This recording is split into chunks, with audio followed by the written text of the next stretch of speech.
সুপ্রভাত, সকলকে সমনিতা ব্লগে অনেক অনেক স্বাগত জানাই। এখন বাজে ঘড়ির কাঁটা ভোর প্রায় 4:20 নাগাদ। আর দেখতেই পাচ্ছেন রেডি হয়ে নিয়েছি, শাড়ি পরে নিয়েছি, বেরোচ্ছি, এক বিশেষ জায়গায় যাচ্ছি। সেটা এক্ষুনি আমি বলছি না। আমরা একা যাচ্ছি না, আমাদের সাথে আরও কিছুজন যাচ্ছে, তো সবার সাথেই আলাপ করাবো। কোথায় যাচ্ছি সেটা আমি যেতে যেতে বলবো, তার জন্য পুরো ব্লগটা দেখতে হবে। তো চলুন এবার রওনা দেওয়া যাক। তো আমরা রওনা দিয়ে দিয়েছি অনেকক্ষণ আগে, আর বেশ খানিকটা পথ অতিক্রমও করে ফেলেছি। আর আমরা একা নয়, আমাদের সাথে আরো কিছুজন যাচ্ছে, সকলের সাথে আলাপ করাবো। তো এই যে আমাদের সাথে আমাদের আরো দুই গুরু ভাই সাত্যকীদা আর অয়নদা যাচ্ছে, সাথে অয়নদার স্ত্রী পাপিয়াও যাচ্ছে। তো আমরা সকলে মিলে বেরিয়ে পড়েছি বীরভূম জেলার এক বিখ্যাত এবং জাগ্রত মন্দির কঙ্কালীতলা মাকে দর্শন করার উদ্দেশ্যে। তো আমরা চলেও এসেছি, আর এই হচ্ছে মন্দিরের প্রবেশ গেট। এই গেটের আশপাশেই প্রচুর ডালা সংগ্রহ করার দোকান আছে। আপনাদের পছন্দ অনুযায়ী যে কোনো জায়গা থেকে আপনারা ডালা সংগ্রহ করতে পারেন। ভীষণ বড় মন্দির প্রাঙ্গণটি। আর যেহেতু আমরা একদম সকাল সকাল গেছিলাম, আমরা মোটামুটি 7:45-8টা নাগাদ পৌঁছে গেছিলাম, তো ফাঁকায় ফাঁকায় খুব ভালোভাবে আমরা পুজো দিতে পেরেছি। এই মন্দিরে প্রবেশ করার আগে, মানে মাকে দর্শন করার আগে বিশেষ পুষ্করিণী নাকি দর্শন করতে হয়, এবং এই পুষ্করিণীর জল গায়ে মাথায় ভালোভাবে ছিটিয়ে তারপরে নাকি মায়ের কাছে পুজো দিতে যেতে হয়। এইখানে যে চিহ্নিত করা জায়গাটি আছে, কথায় আছে মায়ের কাঁখ নাকি পড়েছিলেন এখানে, তাই জন্যই মায়ের নাম কঙ্কালী। তো এই পুষ্করিণীতে কাউকে নামতে দেওয়া হয় না। আর এই পুষ্করিণীটি যেটা এখন আপনারা দেখলেন, এটি হচ্ছে মন্দিরের পিছন দিকে।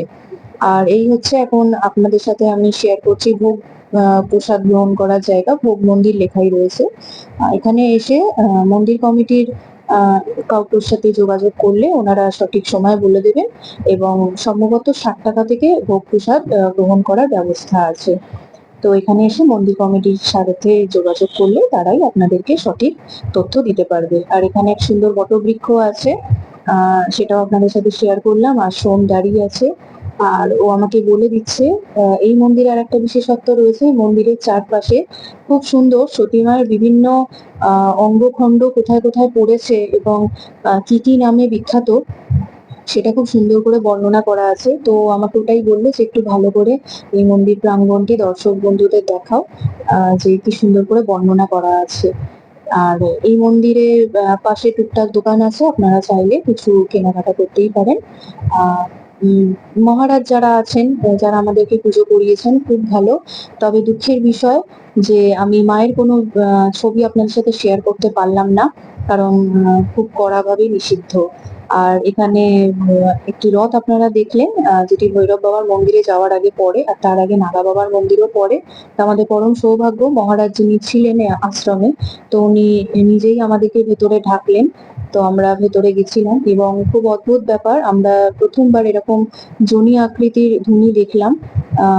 তো খুব সত্যি কথা, নিজেদেরকে খুব সৌভাগ্য বলে মনে হচ্ছে যে আমরা দর্শন করতে পেরেছি, এবং মহারাজ নিজের হাতে আমাদেরকে প্রসাদও দেন। আর এই হচ্ছে ভৈরব বাবার মন্দির। এখানে ভৈরব বাবা গুরু ভৈরব নামে পরিচিত। আর এখানে নন্দী মহারাজ বসে আছেন, আর তার সরাসরি হচ্ছে বাবার গর্ভগৃহ। তো এই হচ্ছে বাবার মূর্তি। প্রত্যেকদিন এখানে নিত্য পুজো হয়। খুব ভালো লেগেছে আমাদের। আর অতীব পরিষ্কার পরিচ্ছন্ন মন্দির প্রাঙ্গণটি। আমি সবাইকে বলবো অবশ্যই বীরভূম জেলার এই বিখ্যাত মন্দিরে, মা কঙ্কালীতলার মন্দিরে এসে অবশ্যই মাকে এবং বাবাকে দর্শন করে যাবেন। আজকের মতন ব্লগটি এতটুকুই। তবে এখানেই শেষ নয়, আমাদের যাত্রা আরো অনেক বাকি। আমি আপনাদের সাথে আরো বীরভূম জেলার বেশ কিছু মন্দিরের ব্লগ শেয়ার করতে চলেছি। তো তার জন্য আমার ব্লগগুলো দেখতে হবে। তো ততক্ষণ সবাই ভালো থাকবেন, সুস্থ থাকবেন।